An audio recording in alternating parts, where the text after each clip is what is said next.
Nobody played more international football this past fortnight than Manuel Akanji. Every minute of 3 games for Switzerland. And of course, at Chelsea, he did supplement Rodri in midfield. Jack Grealish has reported unwell, so the creative department is precisely as it began at Stamford Bridge.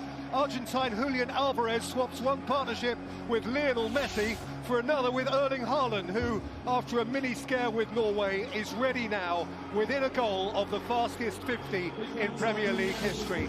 And amongst those on the bench, of course, England's newest cap, Rico Lewis, who turned 19 on Tuesday. And do note that John Stones is there as well. Jurgen Klopp's only league win here was hard off the back of a November international break 8 years ago. He did have a big hug ready and waiting for Alisson after Brazil's fraught fortnight. And albeit still without Andy Robertson, the Liverpool squad is in pretty good shape now. Kostas Tsimikas, the deputy left-back, was a notable contributor against Brentford last time out. That was a match for which Alexis Mac Allister was suspended. He floats back in now off that Argentine triumph in Rio, and Curtis Jones plays his first league game since he was sent off at Spurs in September. Mo Salah and Darwin Núñez scored between them no fewer than 7 international goals this last week or so. Jota plays, so Luis Diaz doesn't to start with. Endo and Gakpo are the two to drop out of the last 11. Can Liverpool win here? They can, but it's mightily difficult. You know the record that Manchester City are on now, 23 games unbeaten, so no game is more difficult than this right now. Dave, back to you. Cara thinks they can win. I'm not so sure. It's not just 23 unbeaten, they've won all 23 this season. It's an extraordinary record that City have. It's a slight surprise, there's no doubt about that. I think when you go back sort of 4 or 5 years and think, where did this real success under Jurgen Klopp start? A lot of it was on the back of selling Philip Coutinho and that money then being reinvested in Virgil van Dijk and Alisson Becker in goal, and those two have been absolutely outstanding this season. Virgil van Dijk for me looks like he's back to his best. It's still early days. Today's a huge test. He's up against the best striker in world football, and the goalkeeper's just being his normal self. So they've had a huge influence on this team, getting it back, compete with Manchester City, because of last season it was a huge drop off, and defensively last season Liverpool was so poor, but a lot of that was to do with how easy it was to get at Liverpool's back four and play through that midfield. A lot different now in there, but I said Virgil van Dijk has been absolutely outstanding. The goalkeeper, as I said, has been brilliant, and they'll need to be the same again today. And Jurgen Klopp's rebuilt that midfield, but the questions keep being asked of Alexis Mac Allister, who's playing that number 6 role, that holding role. Do you think that's somewhere that he will have to strengthen in the future, or do you think Mac Allister can play that in the long term? No, I don't think it's a long-term solution. I think Mac Allister came in early in the window. Liverpool was still looking for a number 6, if you like.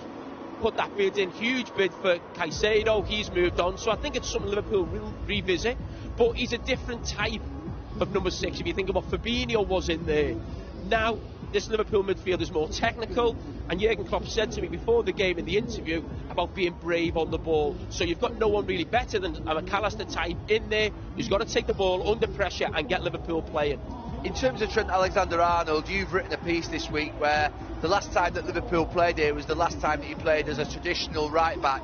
His role has changed since then and gone into midfield. Is this the ultimate challenge of whether that experiment, if you like, 24-game experiment, is going to work in the big games moving forward? Well, there's no bigger testing coming here, but you're calling about it being an experiment. I'm not sure it is an experiment now. I think this is what Liverpool do, and we'd actually look at the record. It's worked for them, but whether Trent was playing in this hybrid role today or was just as a conventional fullback, we'd still be looking at it and thinking he's going to have a tough afternoon against Doku. It's going to be tough for him. He's going to have to defend well. He's going to need help. There's no doubt about that, and that's something, again, Jurgen Klopp referenced within his interview. I mean, you know, I think it's going to be a long season for Liverpool to continue to perform the way they are performing. I think they've been amazing so far this season, but of course Manchester City have been very good so far. I do think Liverpool can mount a title challenge. It's going to be a tough ask, of course, but the way they're playing at the moment, like, I believe they have a great possibility to do it. It's been an extraordinary trophy haul for Manchester City, who are arriving right now. These are live pictures. They've been incredible here at the Etihad so far this season, and I just wonder how they would have reflected on the chaos, the confusion of the 4-4 draw with Chelsea 2 weeks ago. A chance to forget that, put that to one side, and go again here against Liverpool this afternoon. Have you been surprised with the hunger, the desire they've shown to win and compete again after doing it all last season? No, I've not been surprised by that, because I think that's what Pep Guardiola creates at every club he's at, but I'm also not surprised that there's been a few wobbles along the way and that they look a little bit vulnerable. I think that makes it more interesting, but they're in a good position. I think if you just said after a treble that they would be sat there at the top of the league after 12 games, going into this period of the season that they know all so well, where the Champions League falls away and you can concentrate on the Premier League.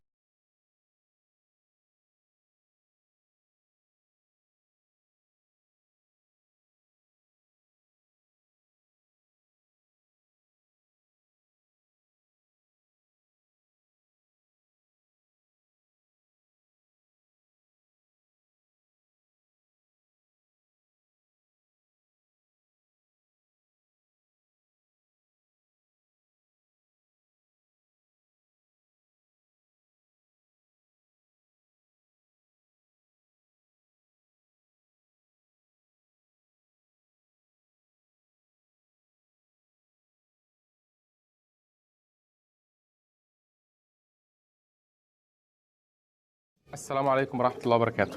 أهلا بكم في فيديو جديد. طبعا زي ما قلنا إن في شهر 11 أو في بداية دخول فصل الشتاء بتبدأ الأمراض تزيد، وخصوصا الأمراض الفيروسية وخاصة مرض الروشة. وقلنا طبعا علشان نتفادى الموضوع ده وما يحصلش عندنا روشة، مهم جدا إن احنا نستخدم الزعتر لمدة 3 أيام. وقلنا برضو هنكمل باقي التحصين بالأميولانت أو بأي رافع مناعة بشري بنستخدمه، وكمان برضو الأسبوسيد أو إسبرين الأطفال. طيب احنا استخدمنا 3 أيام بالنسبة للزعتر. بعد كده هنعمل ايه؟ هنبدأ بعد الزعتر مباشرة هنبدأ ان احنا ندي اميولانت لمدة 3 أيام، وبعد الاميولانت هنبدأ ان احنا ندي اسبرين برضو لمدة 3 أيام. هل كده خلاص احنا مش هنعمل حاجة تاني عشان نحسن الروشة؟ لا، احنا هنفضل في شهر 11 وشهر 12 ندي الزعتر والاميولانت والاسبرين مرة واحدة بس في الاسبوع. يعني مثلا هنخصص يوم هندي فيه زعتر، واليوم اللي بعد منه هندي مية عادية، واليوم الثالث هندي رافع مناعة، واليوم الرابع هندي مية عادية، وفي اليوم الخامس هندي اسبوسيد او اسبرين. وده طبعا بعد ما نخلص الكورس اللي هو 3 أيام من الزعتر ومن الاسبوسيد ومن الاميولانت. كل اللي احنا بنعمله ده يعني حاجات عادية جدا، حاجات يعني انا شايف ان هي مش حاجات غالية، ولكن ان شاء الله انت هتشوف نتائج الحاجات دي بعد شهر 11 وبعد شهر 12.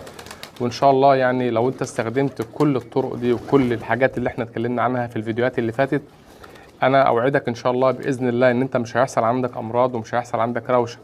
لان زي ما قلنا يا جماعه، الروشه لما بتيجي للحمام تقريبا كده ممكن تاخد من عندك 80% من الحمام السليم، يعني مش الحمام المصاب بس، ده كمان الحمام السليم ممكن يتعدى بسرعه كبيره جدا من الامراض الفيروسيه او من مرض الروشه. فانا لما اتعب شويه اليومين دول وبعد كده احس ان انا عملت حاجه فعلا، وحسيت ان الحمام فعلا استفاد في الفتره دي او في شهر 11 وشهر 12، فان شاء الله طبعا يعني مش هنلاقي فيه امراض بتظهر عند الحمام. ده كان فيديو النهارده. لو عجبك الفيديو ما تنساش تشترك في القناه وتفعل زر التنبيهات علشان يوصلك كل جديد فيديوهاتنا اول باول ان شاء الله.